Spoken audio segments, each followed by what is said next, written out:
Hi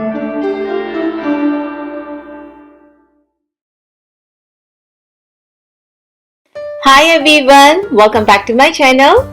I'm back with another winter delicacy recipe, and that is Undhiyu. Undhiyu is the most famous Gujarati sabji recipe. It is loaded with the vegetables, so I'm gonna share with you how I make my Undhiyu. So let's get started.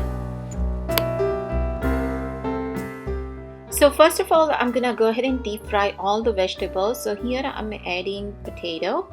I peel the skin off as well as I chop them into the bigger pieces.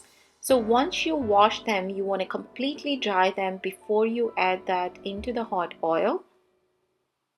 So the reason I'm deep frying all these vegetables, because all these vegetables take different time to cook, but by deep frying them we'll have perfect undhiyu, because then all the vegetables will cook evenly. So as you can see, the potato is done, and now I'm gonna go ahead and add the sweet potato. And I cut the sweet potato also same size, and I peel the skin off.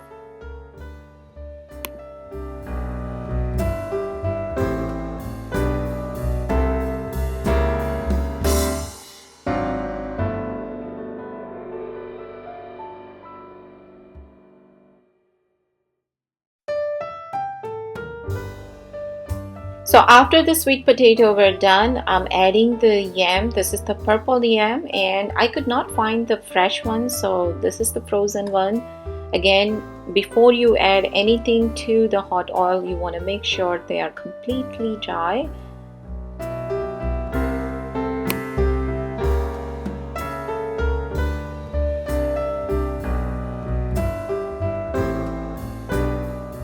So as you can see, potato, sweet potato as well as the yam, it's all cooked, and we're gonna now make the soul of this undhiyu, and that is the methi mutia. You cannot have undhiyu without this mutia. So here I took the fresh fenugreek leaves, I washed them properly and chopped them, and now I'm gonna go ahead and add the garlic as well as the green chilies. Now green chilies is up to you. If you like spicy, you can add more. I'm adding about a tablespoon here. Next, I'm gonna add the turmeric powder as well as a little bit of asafoetida, red chili powder,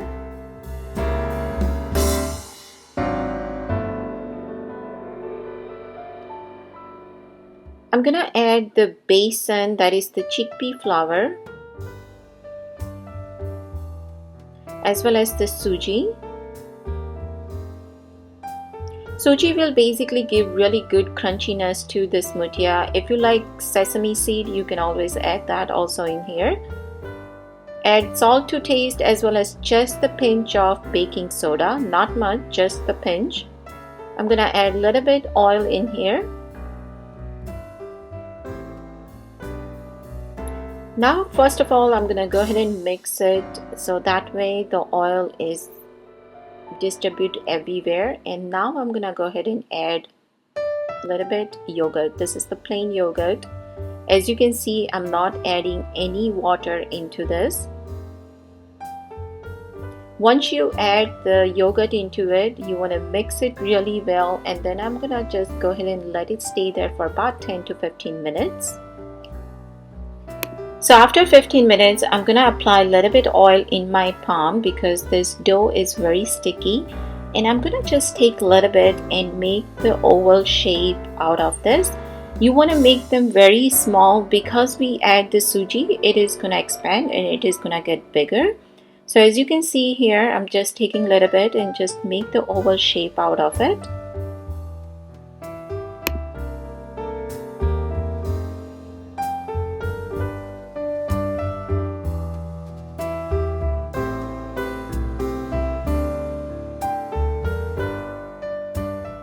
So now all mutia is ready. I'm gonna go ahead and deep fry them.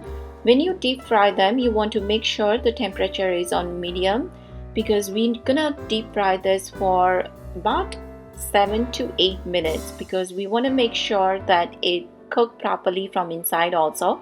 So you want to make sure the temperature is on medium to low, not too high, otherwise it will get crunchy from outside but it will not get cooked from inside.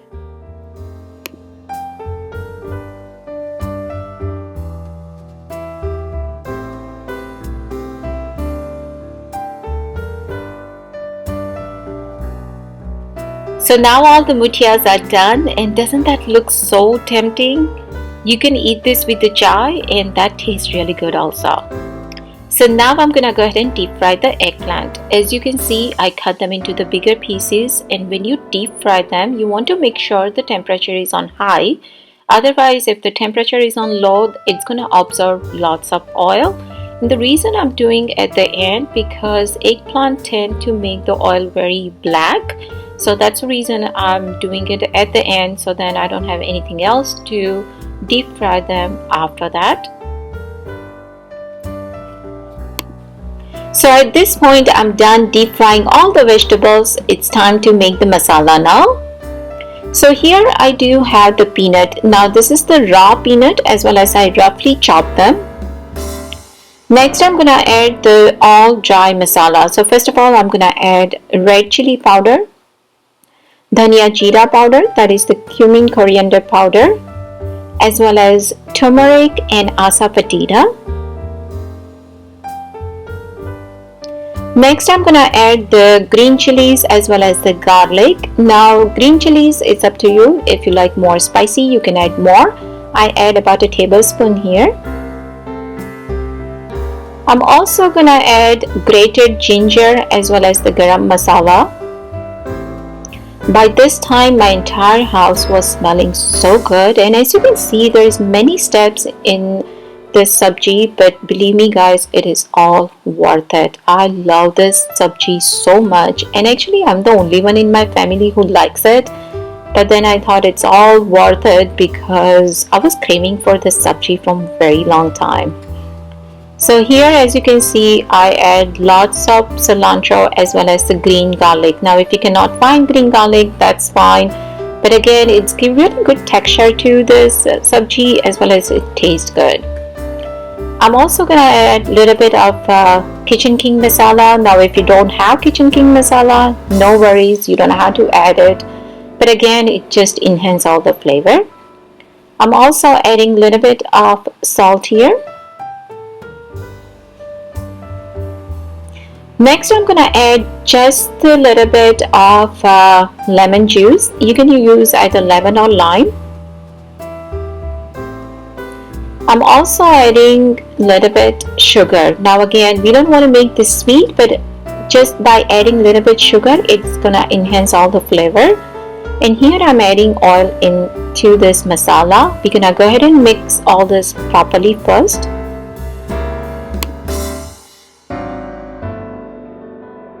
So now on this other side, in this pan, I'm gonna go ahead and add oil. Next I'm gonna add the cumin seeds, mustard seeds, as well as asafoetida. If you like, you can always add a little bit of ajwain in here too.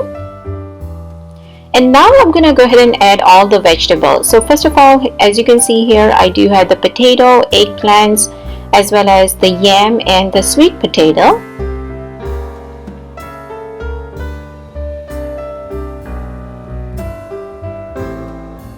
And I do have the valor papdi, which I boiled them separately. So at this point now, I'm gonna go ahead and add that also in here.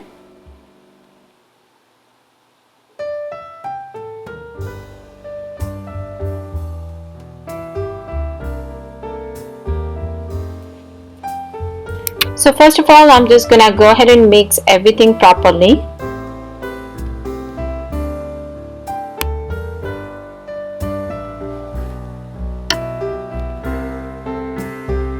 So now I'm gonna go ahead and add all the masalas that we made it on top of this vegetables.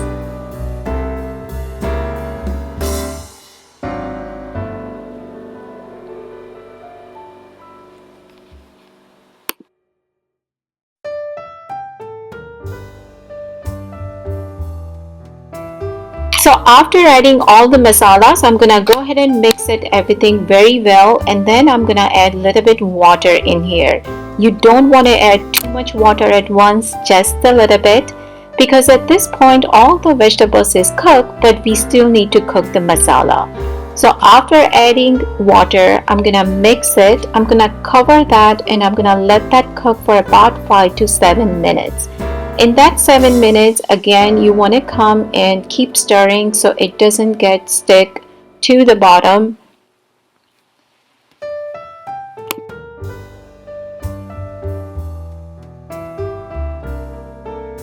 So after 7 minutes, as you can see, the oil is separated now, and now I'm gonna go ahead and add the mutia in here. Again, after adding the mutia, I'm gonna cover that. I'm gonna keep it on very low flame for about 5 minutes, so all the flavor can go into the mutia. If you like banana, you can cut the banana with the skin and just add it the way I'm adding the mutia here. I don't like the sweet flavor, so that's the reason I'm not adding it. But after adding the mutia, I'm gonna add the cilantro on top, and this is it, friends. Our undhiyu is all done.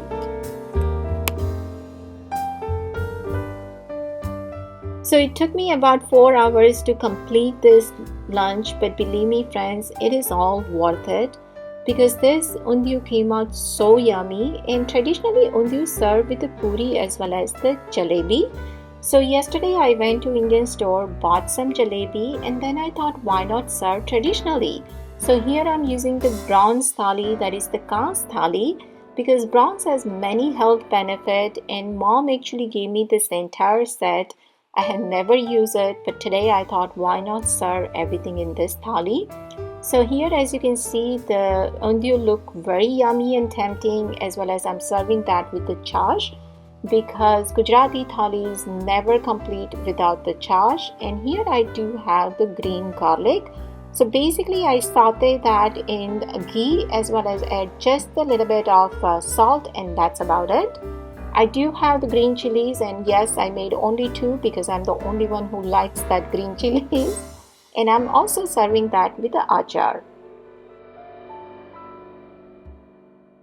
So this is it, friends. I hope you guys have enjoyed this complete Gujarati Thali. Give this video a thumbs up. Don't forget to subscribe if you haven't. Also leave the comments below and let me know what other kind of video you want me to do. Thank you so much for watching. Take care, and I will see you guys soon in my next video. Bye.